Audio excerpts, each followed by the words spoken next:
কোথায় পৌঁছে গেলাম? ভাঙা পাঁচিলের সুড়ঙ্গের মধ্যে দিয়ে, অন্ধকার সুড়ঙ্গ দিয়ে আমি কোথায় পৌঁছে গেলাম? মামার বাড়ি এসে ওদের পুরনো পাঁচিল ভাঙা হচ্ছিল, সেটা দেখতে দেখতে আমি কোথায় পৌঁছে গেলাম? আমি কোথায় পৌঁছে গেলাম? কে কে আমার ঘুম কে জানালো? কে? আমি প্রকৃতি। তুমি কে?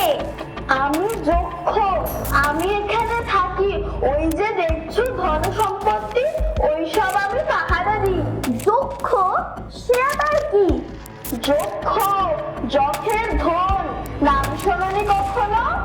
আগেকার দিনের রাজা, বড় বড় জমিদার, তাদের ধন সম্পত্তি রক্ষা করবার জন্য মাটির নিচে একটা নিরাপদ গর্ত বানাতো। ওখানে সব ধন সম্পত্তি রেখে একটা মানুষকে রেখে দিত, বিশেষ করে আমাদের মতো ছোট ছোট ছেলেদের, আর দরজা বন্ধ করে চলে যেত। এবারে আমার পুরো ছুটি। আমাদের যক্ষদের নিয়ম হচ্ছে, এখানে গর্তে যদি নতুন কেউ আসে তাহলে এবার থেকে সেই যক্ষ হবে, আর আমি চিরকালের মতো এখান থেকে ছুটি পেয়ে যাব। না না, আমি এখানে থাকবো না, আমি চলে যাচ্ছি চলে যাচ্ছি।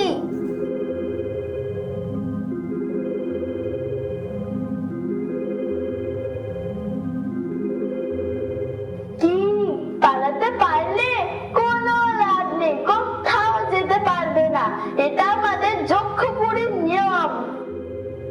আরে এত ঘাবড়ে যাচ্ছ কেন? কেউ নিতে আসবে না এই যক্ষের সম্পত্তি, কেউ কোনোদিনও আসবে না। তোমার কি পুরো যক্ষের শক্তি চলে আসবে, খাবার আনাবে, খাবে আর মজা করবে, কোনো কাজ নেই।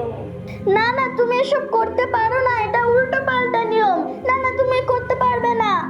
দেখলে বাচ্চাদেরকে বেশি এদিক সেদিক যেতে নেই। কোথায় দেয়াল ভাঙা হচ্ছিল, এখানে যক্ষপুরীতে এসে আটকে পড়লে। এবার থেকে আমি তুমি সাথে থাকবো, তোমার মা বাবার কাছে যাবো, কত আদর খাবো, কি মজা করবো। আমি আমার বাবা মার কাছে যাবো, মার কাছে যাবো। আমি এরকম যক্ষপুরীতে থাকতে চাই না চাই না চাই না। আমি পরে ধন সম্পত্তি রক্ষা করতে পারবো না, আমার নিজের ক্যারিয়ার আছে, আমার ফিউচার আছে, আমি এখানে থাকবো না থাকবো না। যাই হোক, থাকো এখানে। আবার কিছুদিন পর কোনো দুষ্ট ছেলে ঘুরতে ঘুরতে চলে আসবে। দুষ্টু ছেলে মেয়েদেরকে আর কম আছে, আসবে, তুমি ওদেরকে বন্দি বানিয়ে দেবে, আর তুমি এবার মুক্ত হয়ে যাবে। টাটা। নিহাতি যখন থাকতে হবে তাহলে মাঝে মধ্যে এসে দেখা করে যেও যক্ষ দাদা। ও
কি হলো তোমার?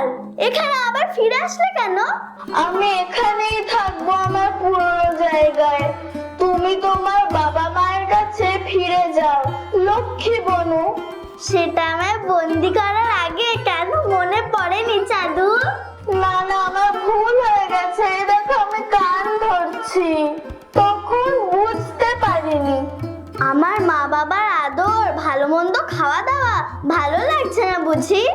কি আর বলবো, তোমার বাবা মা তো শুধু বলে পড়তে বস পড়তে বস, আদর আর করে কখন? আইসক্রিম চাইলে বলে ঠান্ডা লেগে যাবে, কেক চাইলে বলে বার্থডে আসুক। পড়াশোনা তো ভালো জিনিস, ভালো রেজাল্ট করবে, চাকরি পাবে, তখন কত কি খেতে পাবে, ঘুরতে যেতে পারবে। যাও যাও, পড়ে পড়ে ক্লান্ত হয়ে গেছি, এবার আমার একটু রেস্ট নিতে দাও বনু। কত আনন্দে আছি, ভালো ভালো খাবার খাচ্ছি, কেউ বকছে না, পড়তে বসতে হচ্ছে না। আর তুমি তো জানো যক্ষদের ফ্যাসিলিটিস, যেখানে খুশি যেতে পারছি, এতে শুধু পাহাড়া দিতে হচ্ছে, আর না তো কি। আর এমনিতেও এই জায়গাটা তো অত ভালো নয়, এই একই ধরনের খাবার, সে কি আর ভালো লাগছে বলো? আরে কোথায় বোরিং খাবার, রসগোল্লা মন্ডা মিঠাই তো তুমি আনিয়ে খেতে, আমি ওসব খাই নাকি? আমি 2024 এর কিডস, বুঝছো না? আমি ফিউশন বানাই, খাবারের ফিউশন। ফিউশন? সে আবার কি জিনিস গো?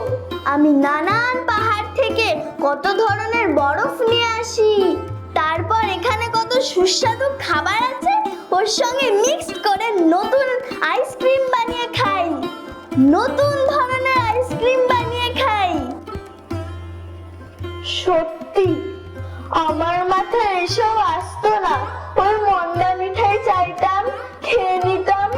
কি আর করবে, না বুঝে শুনে একটা কাজ যখন করে ফেলেছো, এখন ভোগ করো।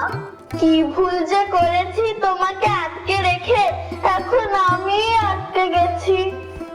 যক্ষের ফ্যাসিলিটিসও গেল, সব গেল। আমি তো যক্ষ, আমার তো অনেক পাওয়ার, তুমি ভালো করেই জানো। আমার যখন বাবা মার আদর খেতে ইচ্ছা করবে, তখন তোমার সুইচটা অফ করে আমি বাবা মার আদর খেয়ে আসবো। আবার যখন বাবা মা পড়তে বসতে বলবে, তখন তোমার সুইচটা অন করে আমি এখানে চলে আসবো। না না, এসব অন অফ করে করে তোমার যক্ষ দাদাকে কষ্ট দেবে বনু। যাই হোক, আমার এখন একটা ফিউশন আইসক্রিম খাওয়ার ইচ্ছা করছে, যাও যাও তুমি যাও। ও তুমি একটা খেয়ে যাবে নাকি?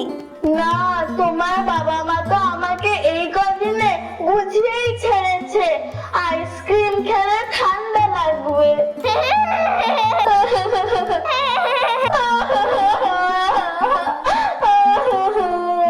উপায় যখন নেই, তখন গিয়ে পড়তেই বসি। সন্ধে তো হয়ে এলো। Subject and predicate, two parts of a sentence. Subject and predicate. Look at this sentence.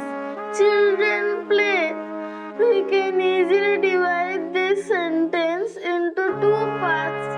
The first part names what a sentence is about.